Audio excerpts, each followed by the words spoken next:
अस्सलामुअलैकुम। जैसा कि हमने सी प्लस प्लस को स्टार्ट कर रखा है, तो इसमें हम जो कोडिंग करते हैं या प्रोग्राम लिखते हैं, तो इसमें हम कुछ वैल्यूज को इनिशियलाइज कर देते हैं, उस वैल्यू को वेरिएबल्स के अंदर रख देते हैं।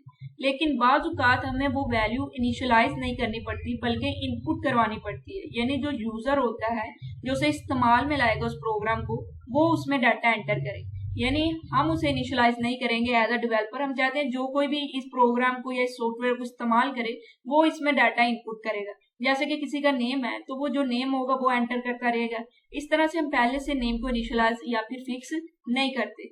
तो इस तरह का डाटा जो कि यूजर से हम ले रहे हैं, यूजर इनपुट कर रहा है, यूजर दे रहा है, उसको हम इनपुट कहते हैं। और प्रोग्रामिंग में इस तरह की इंफॉर्मेशन लेने का कुछ सिंटैक्स होता है, तरीकाकार होता है। उसी को आज हम अच्छे से समझेंगे और पढ़ेंगे।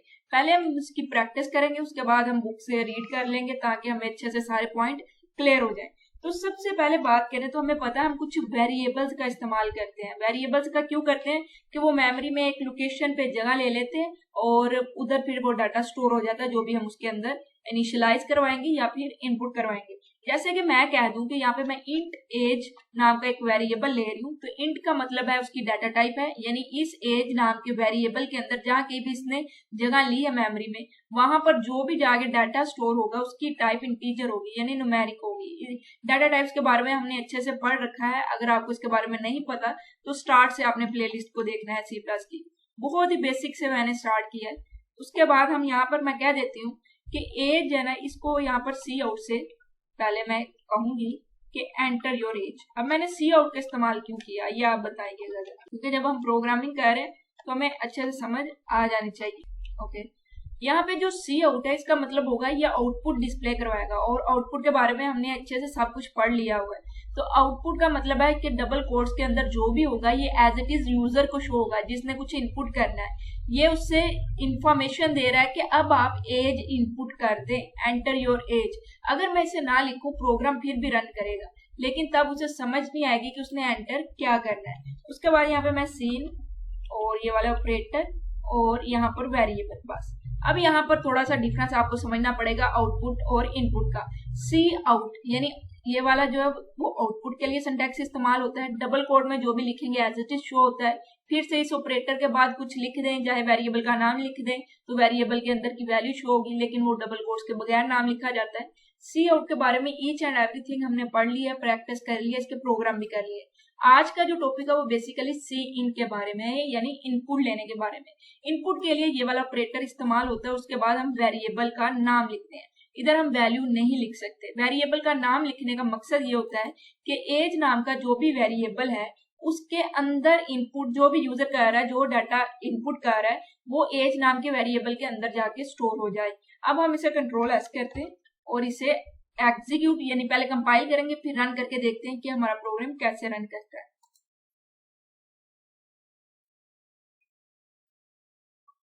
तो यहाँ पर कोई भी एरर और वार्निंग नहीं आई। इसका मतलब हमारा जो भी यहाँ पे किसी किस्म का सिंटैक्स एरर नहीं है। अब सिंटैक्स एरर के बारे में आपको आई होप पता होगा, क्योंकि आप चैप्टर 4 पे आ चुके हैं, तो इन चीजों के बारे में आपको पता होना चाहिए। तो ये देखिए कि सबसे पहले क्या हुआ, सी आउट। सबसे पहले जो हमने एक स्टेटमेंट लिखी थी कि ये वाला डिस्प्ले करवा दो यूजर को कि वो एंटर करे एज को, तो यहाँ पर वो एज को फर्स्ट करे एंटर कर देता है कि 5 ईयर है। ओके, उसके बाद ये हमारा प्रोग्राम रन कर चुका है सक्सेसफुली। अब यहाँ पर अगर मैं इसे रिमूव कर दूं, फर्ज करें, तो क्या यहाँ पे कोई एरर आएगा? आपको क्या लगता है? कंट्रोल एस करते हैं, दोबारा से हम इसे कंपाइल करेंगे ताकि देखते हैं अगर कोई एरर आता है। तो कोई एरर नहीं आया और उसके बाद हम इसे रन करते हैं। तो यहाँ पर देखिए कि कर्सर ब्लिंक कर रहा है। इसका मतलब ये है कि यहाँ पर आप कुछ इनपुट करें, लेकिन हमें नहीं समझ आ रही कि हम क्या इनपुट करें। प्रोग्राम चल रहा है, इनपुट भी हो जाएगी, लेकिन यहाँ पर हमारा लॉजिक सही नहीं है। यानी यहाँ पर हम कोई लॉजिकल एरर कर रहे हैं। इसे आप उस तरह के एरर नहीं समझ सकते जैसे कि हमने लॉजिकल एरर पढ़े थे कि कैलकुलेशन में कोई डिफरेंस आ जाता है, लेकिन आप इस तरह से कह सकते हैं ये एक एफिशिएंट या फिर बिल्कुल दुरुस्त लॉजिक नहीं है।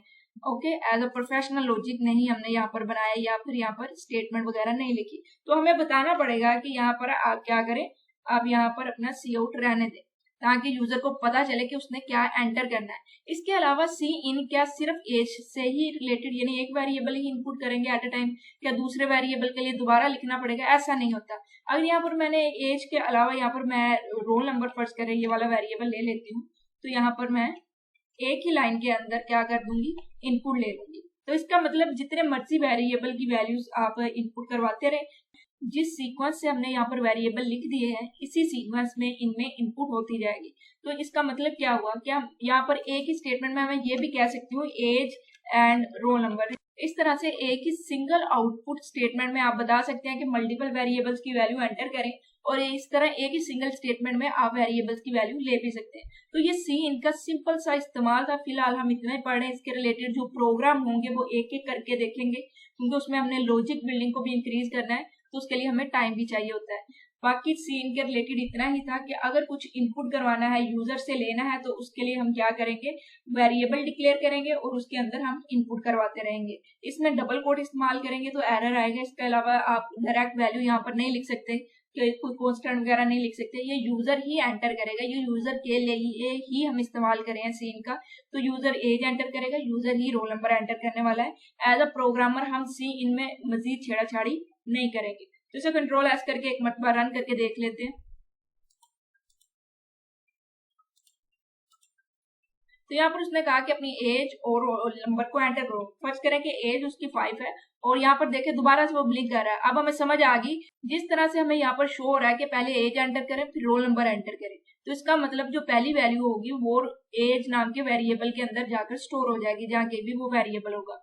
सेकंड वैल्यू जाकर रोल नंबर वाले में स्टोर हो जाएगी। तो इसका मतलब सिंगल स्टेटमेंट से भी हम अपना काम चला सकते हैं। इस तरह से हम कम स्टेटमेंट लिखकर अपना प्रोग्राम रन कर सकेंगे। मजीद भी हम इसके बारे में मजीद जानते रहेंगे, लेकिन आज के लिए इतना ही हम समझने वाले हैं कि सी इनका इस्तेमाल किया। तो यहाँ पर फर्ज करें कि उसका जो रोल नंबर है वो 12 है, तो यहाँ पर देखिए प्रोग्राम एंड हो गया। यानी इनपुट सिंगल स्टेटमेंट में 2 की तो 2 आ गया। अगर आप 10 वेरिएबल डिक्लेयर करके 10 के इनपुट एक साल देंगे, शो करवा देंगे कि क्या पहले एंटर करें फिर क्या करें फिर क्या करें, उसी सीक्वेंस में वेरिएबल लिख देंगे तो उसी सीक्वेंस में इनपुट हो जाएगी। तो इनपुट करना बहुत ही ज्यादा आसान है। इसका बहुत ही ज्यादा इस्तेमाल करेंगे हम प्रोग्रामिंग लॉजिक के अंदर। सी आउट और सी इन, इसके बारे में आपको कोई कंफ्यूजन नहीं होनी चाहिए। तो यहाँ पर भी उन्होंने यही बताया कि इनपुट लेने के लिए, यानी जो यूजर एंटर करेगा उसको हम एज ए इनपुट कंसीडर करते हैं, तो ज्यादातर कीबोर्ड के जरिए होती है। तो अगर कोई इनपुट आप लेना चाहते हैं, वो कोई नेम है, कोई एज है, किसी भी तरह का यूजर ने डाटा को एंटर करना है, तो उसके लिए हम सी इन का इस्तेमाल करेंगे। उसके बाद हम उसके एक्सट्रैक्शन ऑपरेटर का इस्तेमाल करके वेरिएबल का नाम लिख देंगे। तो यहाँ पर ये सिंपल सा सिंटैक्स है, सी इन एक्सट्रैक्शन ऑपरेटर और फिर वेरिएबल, यानी वेरिएबल का नाम। और यहाँ पर बिल्कुल उसी तरह से उन्होंने समझा दिया है कि जो वेरिएबल्स हैं वो बाद में आएंगे इस ऑपरेटर के, और सबसे पहले हम सी इन लिखेंगे। इस तरह से जो इनपुट है वो एंटर कर सकेगा यूजर। तो यहाँ पर जो एग्जांपल थी, और यहाँ पर यही उन्होंने बताया कि मल्टीपल वेरिएबल्स को भी एट अ टाइम हम उसमें वैल्यूज को स्टोर कर सकते हैं, इनपुट ले सकते हैं यूजर से। तो ये सिंपल सी, बिल्कुल ही सिंपल सा टॉपिक था, लेकिन मैंने चाहा कि पहले इसको कवर कर दूं, स्टैंडर्ड इनपुट क्या होती है, उसके बाद हम एक एक करके इसके प्रोग्राम करेंगे। अब इस चैप्टर में वो वाले प्रोग्राम करने वाले हैं जो पेपर्स में आते हैं, तो आपने लाजमी से इनकी प्रैक्टिस करनी है। और अगर आपको समझ आती है, वीडियो अच्छी लगती है, तो चैनल को सब्सक्राइब करके अपने दोस्तों के साथ शेयर करें। तो इंशाल्लाह अगली वीडियो में मिलेंगे, तब तक के लिए अल्लाह हाफिज।